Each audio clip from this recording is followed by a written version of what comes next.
Baik Bante, topiknya Joy of Effort.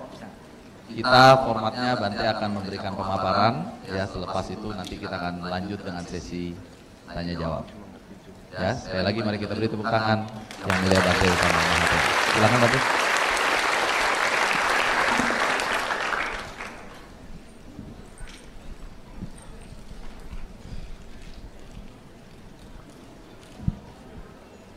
Bhikkhu Sangha yang saya muliakan, Saudara Robi Oktober yang berbahagia, juga semua yang hadir pada kesempatan siang hari ini.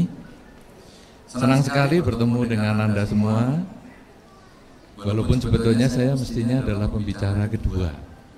Ya, saya juga ikut prihatin dengan sakitnya Saudara Arya, karena bagi saya Arya Wandana ini adalah salah satu tokoh muda yang cukup berbakat, sehingga saya kepingin juga mendengar secara langsung apa yang menjadi pemikiran beliau.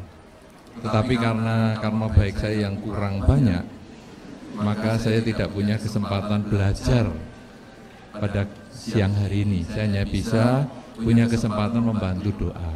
Semoga dengan kebaikan yang dilakukan oleh Saudara Arya dan juga orang tuanya, saya kenal dengan baik nih, Bu Violi dan bapaknya. Bapaknya namanya Pak Violi. Loh, kan istrinya Bu Violi, suaminya pasti Pak Violi. Ya. Kita sudah kenal lama, ya. Itu semoga dengan kebaikan mereka semua sekeluarga, Saudara Arya bisa segera sehat kembali. Ya, tadi saya juga dihubungkan oleh Saudara Robi untuk konteks sendiri dengan Saudara Arya, dan ya beliau masih seperti yang tadi disampaikan, agak lemes-lemes. Saudara-saudara, akhirnya saya harus berbicara sendiri di sini. Mudah-mudahan Anda tidak bosan mendengar saya. Tema kita sangat menarik sekali, yaitu The Joy of Effort. Saudara, apa yang dikatakan Saudara Robi tadi benar sekali, bahwa sebetulnya kita itu sangat senang dengan usaha untuk menggapai sesuatu. Rasanya kalau sudah berproses untuk menggapai sesuatu itu, kita menghabiskan seluruh energi dan waktu kita untuk itu. Seperti tadi misalnya, Saudara Robi mengatakan, orang kalau yang hobinya naik gunung, sangat senang proses perjuangan, usaha untuk mendaki gunung itu. Jadi sulit-sulit, pokoknya usaha. Dan yang aneh, setelah sedemikian sulit, bahkan misalnya naik ke gunung yang tinggi, 6.000 meter, kira-kira di mana itu kalau 6.000-an? Hah? Di Indonesia? Di mana? Rinjani.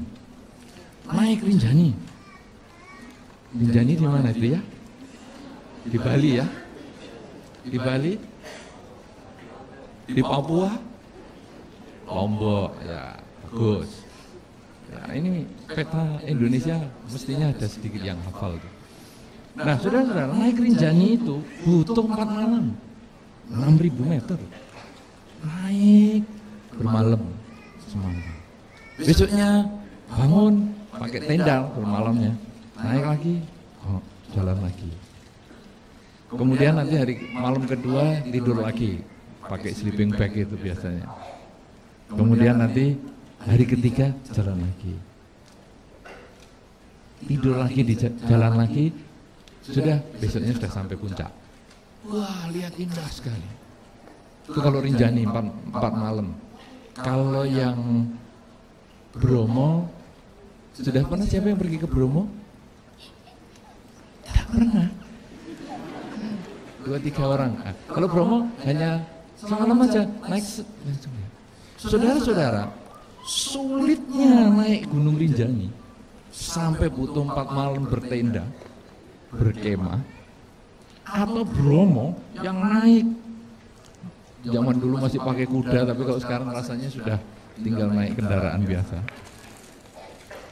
Yang saya heran, setelah 4 malam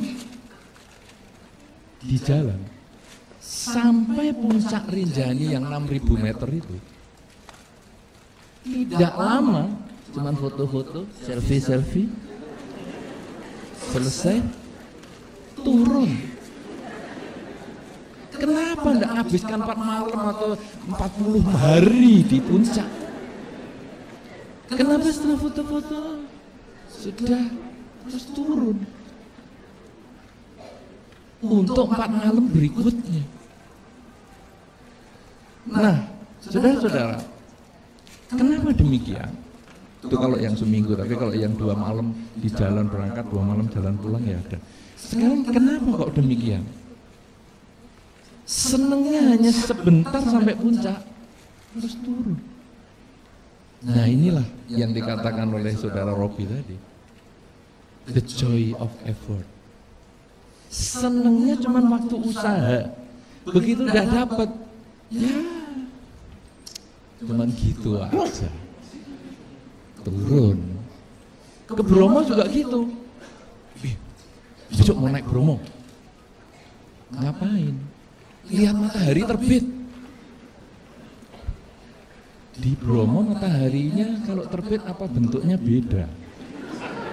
Misalnya persegi, atau kotak-kotak, atau polkadot.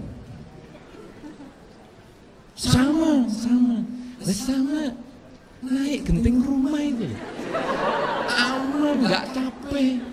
Ya, naik di genting rumah, ya matahari terbit, selesai. Tapi tidak, ngotot pergi ke Bromo. Dan begitu sudah lihat matahari terbit, kira-kira jam 5, setengah 6, begitu sudah lihat jam 7 sudah panas, turun. Lu tadi mau lihat matahari terbit, sekarang sudah terbit, dinikmati dong sampai tenggelam. Kenapa jam 7, jam 8 turun? Aduh, kenapa cepat-cepat turun? Panas. Loh ya memang carinya matahari terbit. Coba sama matahari tenggelam, gelap. Matahari terbit panas, pulang. Nah, tetapi saudara, itulah the joy of effort. Senangnya itu waktu usaha, saudara. Ini cerita naik gunung. Ternyata saudara, orang kerja itu juga sama. Tadi kalau saya lihat saudara Robi, wah, CV-nya panjang sekali. Tahun segini sampai segini ini, tahun ini sampai ini. Itu jelas kena pengaruh the joy of effort.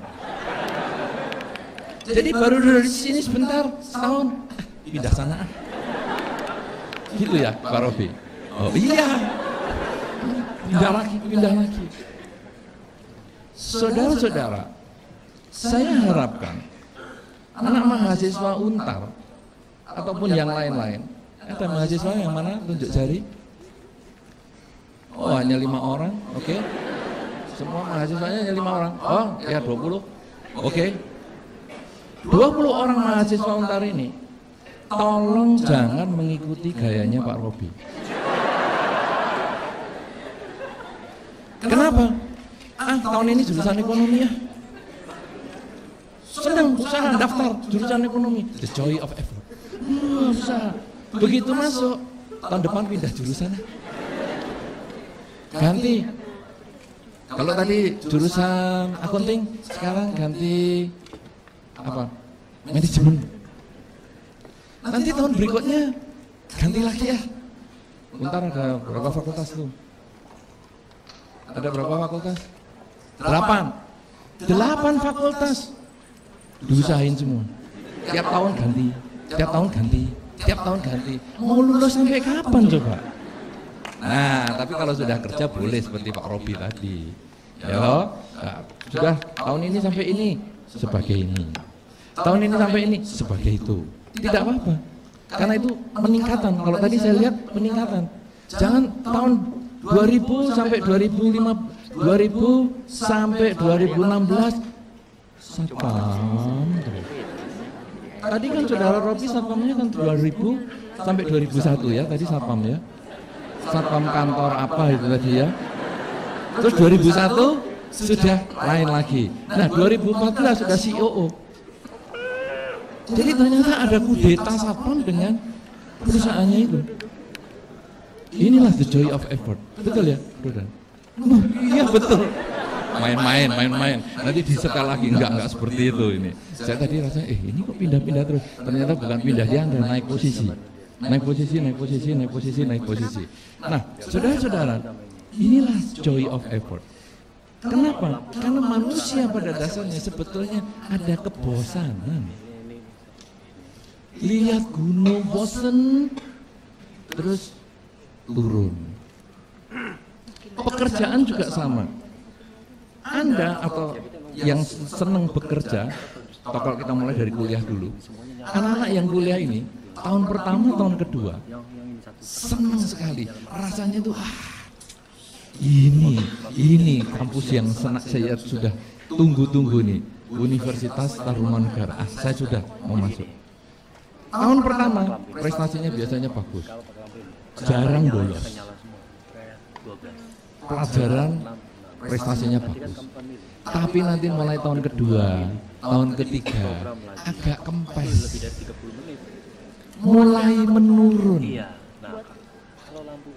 Rasa bahagia dalam usaha, rasa senang dalam berjuang itu mengecil.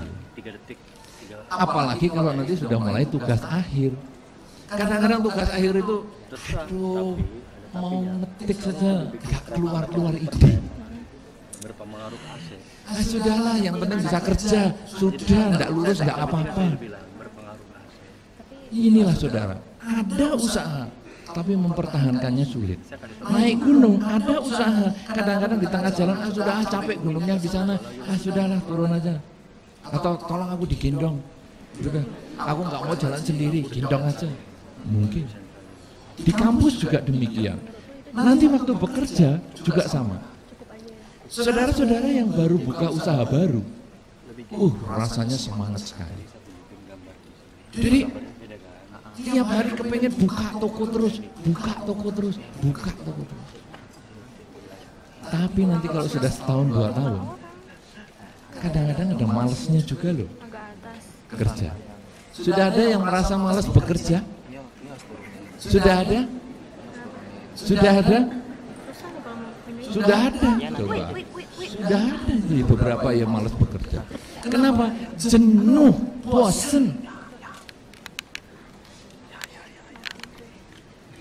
Kemudian saudara, yang lebih repot lagi, orang mau punya pasangan hidup. Itu juga ada the joy of effort-nya loh. Nyari pasangan hidup itu.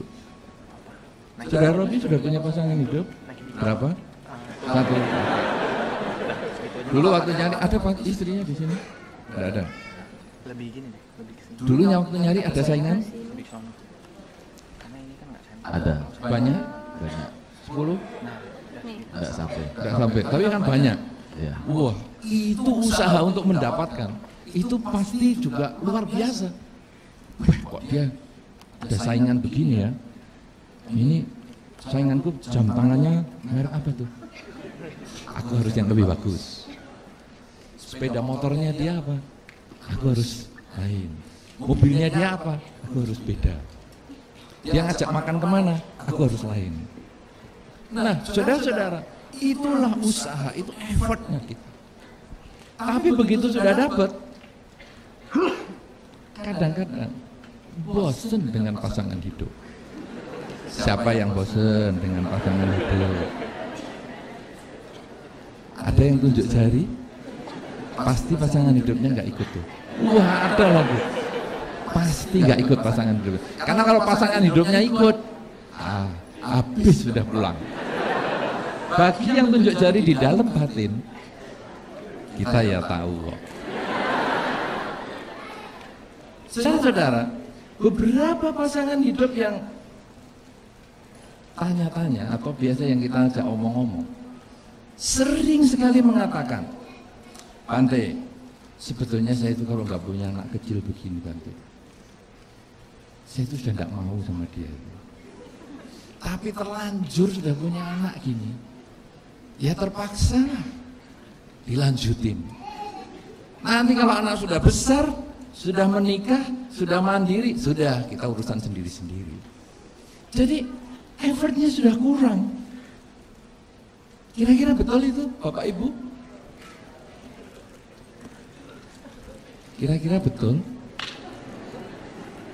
Nggak berani jawab. Nggak berani jawab. Karena tadi kan sudah suruh kenalan di kiri kanan itu. Saya pikir waktu suruh ngangkat handphonenya suruh ngasihkan ke sebelah juga, tuker HP. Oh ternyata suruh nyatet yang lain-lain. Oke. Saudara-saudara, jadi kalau demikian, kesenangan naik gunung pun itu ternyata akhirnya juga harus selesai.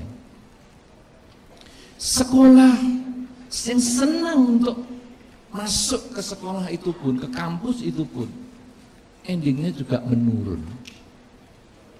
Bekerja yang dapat duit pun bisa loh bosen kerja. Jangan kata Anda yang mungkin hanya kerja ikut orang, yang punya usaha sendiri saja bisa bosen. Padahal kalau bosen kerja pasti nggak bisa jadi sponsor tunggal. Tapi bisa jadi sponsor tunggal karena tidak bosan kerja. Joy of effortnya itu ada terus. Betul atau tidak? Betul? Nah kenapa kok tunggal? Yang lain bosan. Coba kalau yang lain nggak bosan, wah, bannernya banyak tuh. Nah saudara-saudara, bukan hanya bekerja saja, ternyata berumah tangga bisa juga menurun usaha kita. Nah, inilah saudara-saudara yang menjadi satu gambaran bahwa effort kita yang pertama kali menggebu-gebu itu ternyata endingnya bisa tidak tahan lama. Orang sini mengatakan semangat gelembung sabun. Semangat pertama, wah gelembung sabun. Kalau dulu ada mainan gelembung sabun, anak sekarang rasanya sudah tidak punya ya mainan itu. Masih ada? Dulu ada, masih ada ya? Ya, gelembung sabun. Kalau di beberapa tempat itu dijual di pinggir jalan itu loh. Enggak, ada lingkarannya gini terus dimainkan gini. Nanti gelembung sabunnya kan keluar semua itu. Air sabun itu. Kemudian nanti kita lihat gelembung itu besar, pluk. Habis. Dulu orang mengatakan itu semangat gelembung sabun. Di awal kita semangat, di belakangan lemah.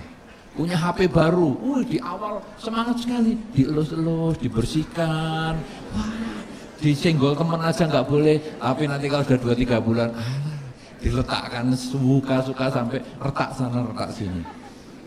Nah, saudara-saudara, sekarang the joy of effort ini sebetulnya adalah bagaimana kita punya perjuangan, usaha yang keras dan bertahan untuk waktu yang lama. Sehingga kalau nanti Anda naik gunung butuh 4 hari, kalau bisa di atas ya 4 hari, 40 hari. Boleh juga meditasi 40 hari di atas. Sayang loh perjalanan 4 hari, di atas kok cuma 2 jam, 4 hari juga. Siapa tahu. Kemudian kalau Anda kuliah, sudah masuknya sulit, di dalam harus lama. Ini sesat, jangan diikuti. Jangan diikuti, termasuk naik gunung tadi sesat ya, jangan diikuti. Tapi yang berikutnya ini yang benar. Anda kerja, sudah sulit-sulit untuk membuka toko, membuka satu usaha, harus dipertahankan semangat Anda itu. Supaya tetap terus maju, sampai menjadi orang yang sungguh-sungguh sukses. Rumah tangga juga begitu, sulit untuk mendapatkan pasangan hidup. Persaingan banyak.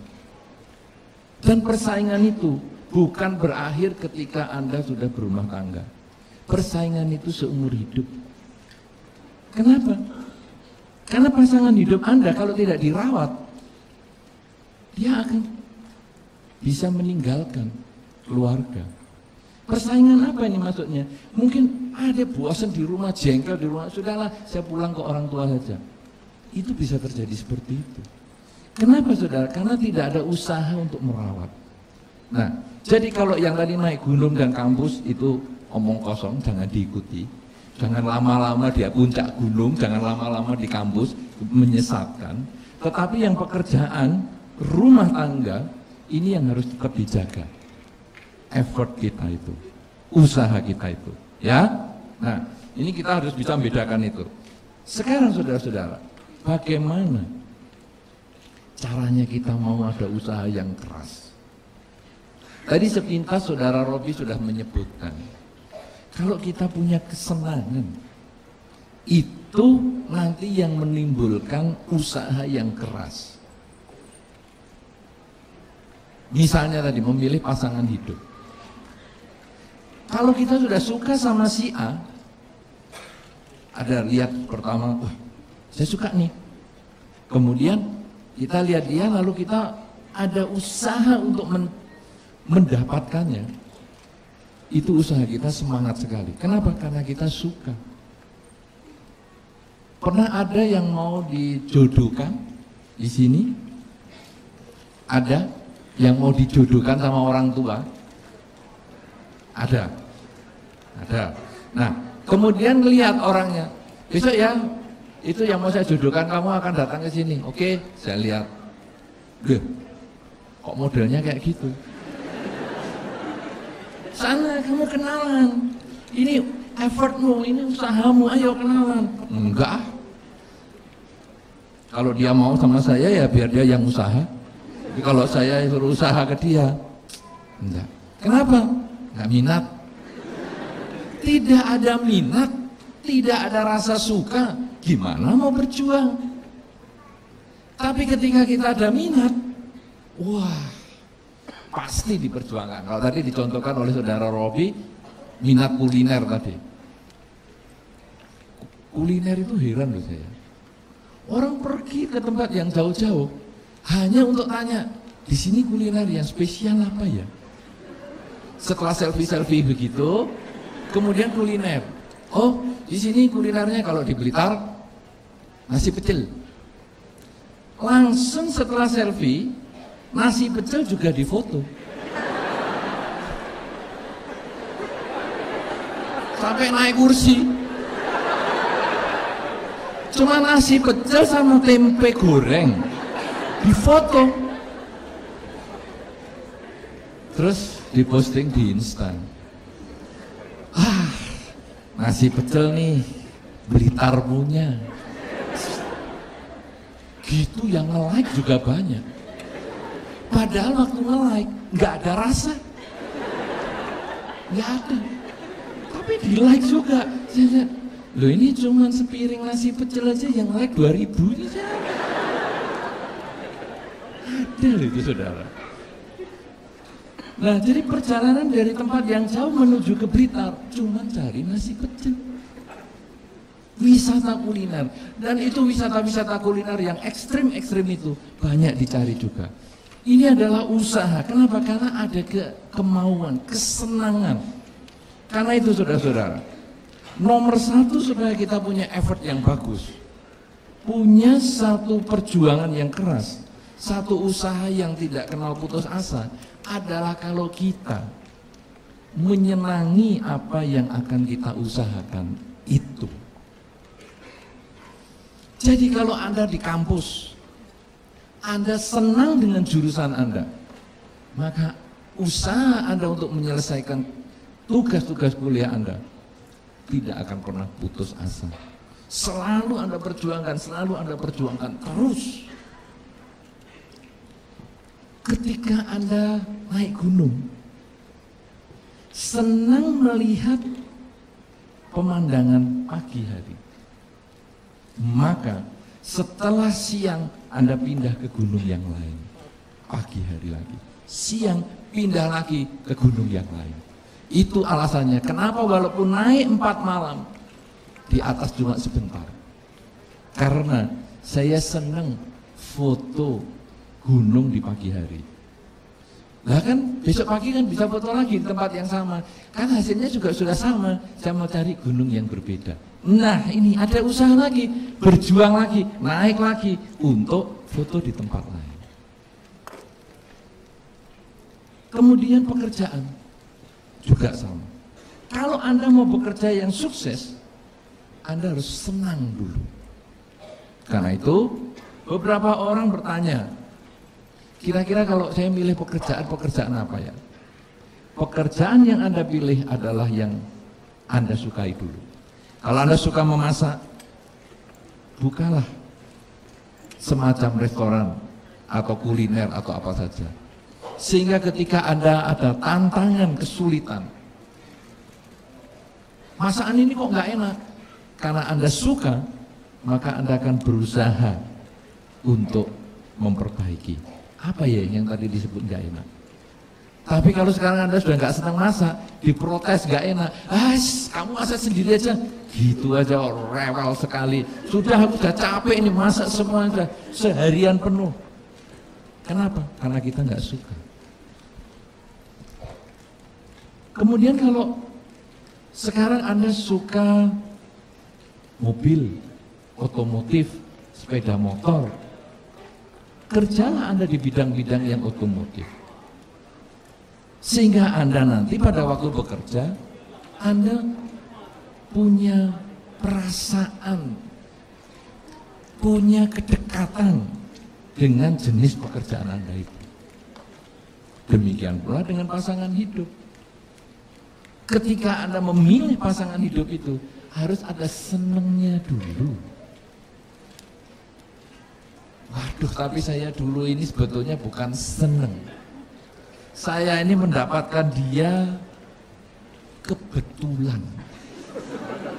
Saya sudah menawarkan diri kemana-mana, nggak ada yang mau. Hanya dia yang mau. Dan saya nggak seneng sebetulnya. Jadi gimana effort saya ini untuk mempertahankan? Saudara-saudara, memang kita mungkin sudah menawarkan diri kemana-mana, mau nggak kamu jadi mertua saya? Nggak mau. Mau nggak kamu jadi mertua saya? Nggak mau. Mau nggak? Ya sudah, ini ada yang mau. Ya sudah, saya jadi menantunya di sana. Saudara-saudara, kita merasa semua menolak kita. Tapi kok ini mau? Kalau begitu sekarang rasa senang itu bukan pada fisik. Yang saya senangi di sana anaknya baik, fisiknya bagus, saya menawarkan diri, dia tidak mau mengangkat saya jadi menantu. Oke, yang di sana saya punya sesuatu yang saya senangi di dia, tapi dia juga tidak mau dengan saya. Demikian yang lain-lain. Nah, orang ini saya tidak ada yang saya sukai. Cuma dia yang mau sama saya. Kalau begitu apa? Pola pikir saya yang saya ubah. Ternyata dia ini yang mau sama saya. Ini adalah kelebihannya dia. Yang lain saya melihat kelebihan dia dari sudut pandang saya. Wah, orangnya cantik, ganteng, saya mau. Wah, dia orang kaya, saya mau. Wah, dia orang pinter, saya mau. Sekarang kebalikan. Wah, dia mau sama saya.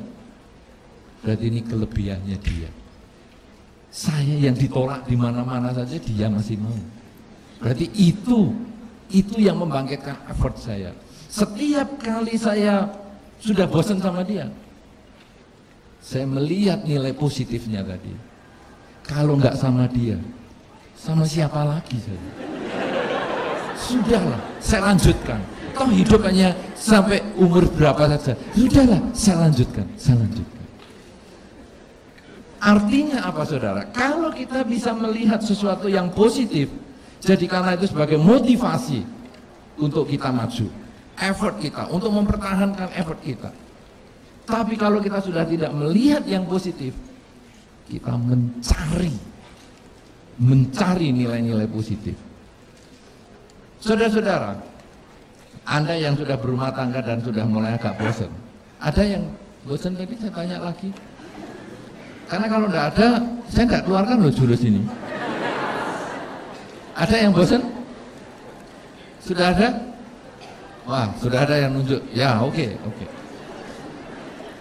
Saudara-saudara, ketika kita melihat pasangan hidup dulu, memilih pasangan hidup dulu itu karena bentuk fisik, pada satu saat nanti bisa timbul kebosanan. Dia yang cantik, dia yang ganteng.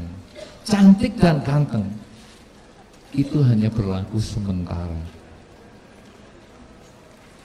Cantik dan ganteng, umur bertambah, cantiknya berkurang, gantengnya juga berkurang, sehatnya juga berkurang, apa saja berkurang.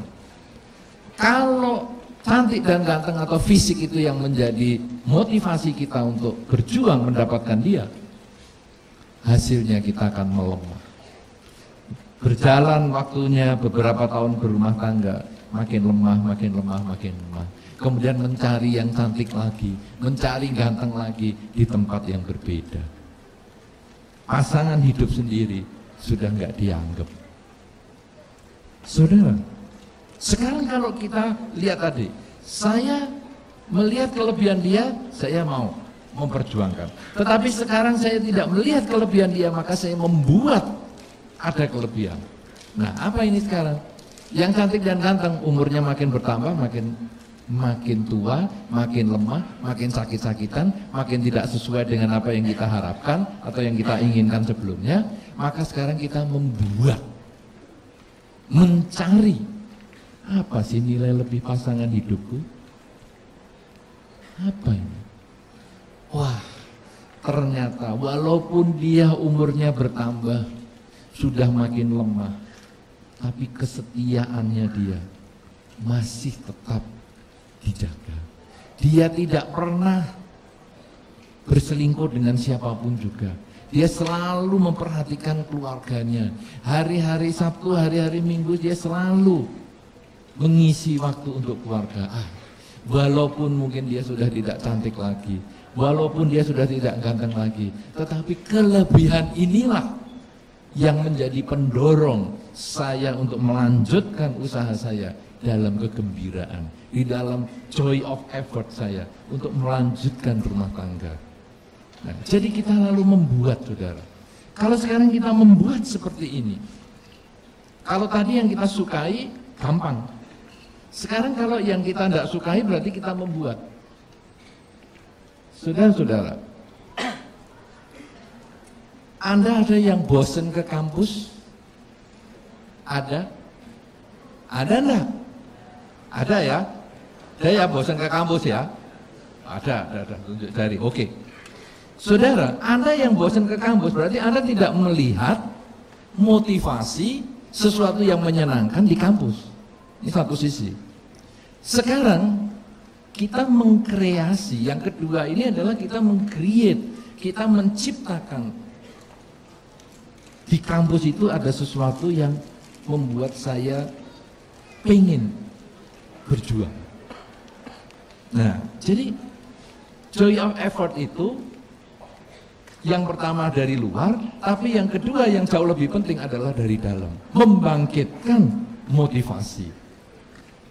Kalau saya ke kampus ini, apa ya nilai lebihnya di kampus itu? Manfaatnya apa ya untuk saya? Wah, saya punya banyak teman. Oke, kalau saya bisa membangkitkan semangat itu, nanti semangat malas ke kampus itu bisa segera hilang. Saya mau ketemu teman di sana, saya mau ketemu teman. Membangkitkan semangat. Kemudian, aduh ini kok mau bikin tugas akhir aja kok lambat sekali ya, nggak punya ide, mau nulis ini nggak punya ide, mau nulis nggak punya ide. Aduh bosan. Kemudian kita membangkitkan rasa senang itu. Kalau saya nanti cepat lulus, apa ya? Saya kan cepat bekerja, saya kan cepat bisa menghasilkan kemandirian secara ekonomi. Sudahlah, ini kan hanya untuk proses, mau saya akan lewati dengan cepat. Nah, akhirnya saudara, joy of effort itu muncul. Kenapa? Karena kita melihat setelah ini ada sesuatu yang positif yang lain. Kita mengkreasikan motivasi yang baru. Karena itu kalau tadi di dalam rumah tangga, ketika kita sudah melihat orangnya makin tua, sudahlah, dia toh setia dengan saya. Kalau gitu saya lanjutkan rumah tangga. Kemudian kalau di kampus, saya lalu melihat, wah, sudah tidak menyenangkan lagi kampus ini, tapi teman-teman saya banyak. Justru di sinilah nanti kalau teman-teman saya sudah semua bekerja, saya juga bisa punya jaringan dalam pekerjaan. Ini menjadi joy of effort yang lain, menjadi motivasi kita untuk terus berjuang. Kemudian nanti di dalam pekerjaan juga sama. Kadang-kadang kita kerja sudah malas, mau buka toko aja sudah malas, mau usaha sudah malas, sudahlah. Sekarang saya melihat sisi yang lain. Mungkin saya sudah cukup dengan pekerjaan saya ini. Tapi apakah saya cukup untuk anak-anak saya? Apakah saya cukup untuk masa depan keluarga anak-anak saya? Belum cukup. Kalau gitu, saya harus berjuang lagi. Akhirnya joy of effort ini muncul lagi. Beberapa waktu yang lalu saya ketemu dengan seseorang yang ngomong, aduh Bante, saya ini capek kerja. Loh kenapa? Kamu ya lumayan lah, kondisi pekerjaanmu juga lancar, dikala semua krisis seperti ini usahamu lancar, keuanganmu bagus. Kenapa? Capek kerja susah-susah. Pakaiannya cuma selembar yang dipakai. Saya punya pakaian satu lemari, tapi kan nggak saya pakai semua. Semua satu-satu, betul. Nah kalau satu lemari dipakai semua, apa cukup badanmu? Malah gembuknya luar biasa. Satu lemari, satu-satu. Sepatu juga saya punya satu lemari, makainya ya sepasang-sepasang. Makan, ya cuma sepiring, sudah selesai, ya kebuang juga.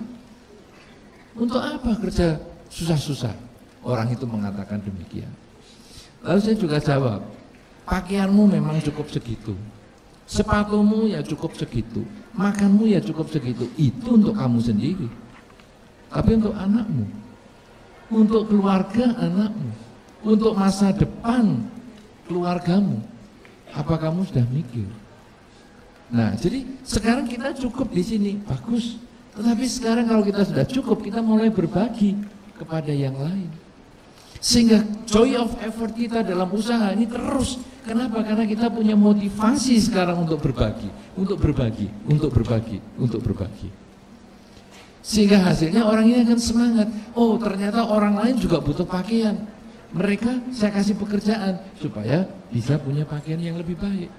Orang lain juga butuh makan. Kalau gitu sekarang saya makan sudah cukup. Sekarang saya membuka lahan kerja supaya orang lain juga bisa mendapatkan makanan yang baik. Nah, dengan demikian saudara, effort kita di dalam perjuangan hidup ini akan terus kita bisa jaga. Kenapa? Karena kita bukan hanya berhenti pada diri sendiri, tapi kita mulai berbagi kepada pihak lain. Kalau sudah demikian saudara, maka effort kita ini bisa bertahan untuk waktu yang lama. Nah, inilah saudara, cara kita membangkitkan semangat untuk berjuang dengan unsur di luar maupun yang kita bangkitkan dengan mencari kelebihan dari apa yang sedang kita kerjakan atau kita perjuangkan. Yang kedua adalah kita kemudian berpikir supaya bisa panjang ini adalah dengan berusaha untuk ya setelah ini saya akan apakan, setelah saya berhasil saya mau bagaimana. Keberhasilan seseorang itu bisa berkepanjangan ketika kita membimbing yang lain. Kalau tadi saya lihat di dalam CV-nya saudara Robi ada itu bagian pelatihan ya. Tadi kalau nggak salah bagian pelatihan. Artinya apa yang sudah saudara Robi dapatkan, kemampuan-kemampuan itu dibagikan. Sehingga itu menjadi effort yang baru. Dulunya mungkin belajar hanya untuk dirinya sendiri. Saya pokoknya bisa kerja, bisa apa. Tapi sekarang gimana ya saya membangkitkan semangat orang lain. Akhirnya beliau belajar sendiri, belajar lagi, dan itu semangat bekerjanya semakin kuat lagi. Nah, oleh karena itu saudara-saudara, the joy of effort ini adalah gaya hidup kita. Supaya kita punya itu, maka kita harus ada yang menjadi motivasi kita. Motivasi kita adalah kesenangan, nomor satu, yang kita sukai, itu yang biasanya akan membangkitkan usaha yang keras. Tapi yang kedua adalah berusaha menyenangi. Kalau tidak ada yang disenangi, kita berusaha menyenangi dengan melihat nilai lebih suatu usaha yang kita lakukan. Dan kemudian untuk menjaga lebih lama lagi adalah kita belajar bagaimana kita menggenerasikan atau meregenerasi apa yang sudah kita perjuangkan ini kepada generasi-generasi yang berikutnya. Ini sementara yang bisa saya sampaikan. Nanti mungkin di dalam diskusi atau hal-hal yang tanya jawab dan sebagainya, kita bisa perdalam lagi apa yang kita sampaikan di awal ini. Semoga bermanfaat dan saya kembalikan lagi kepada Saudara Robi. Terima kasih.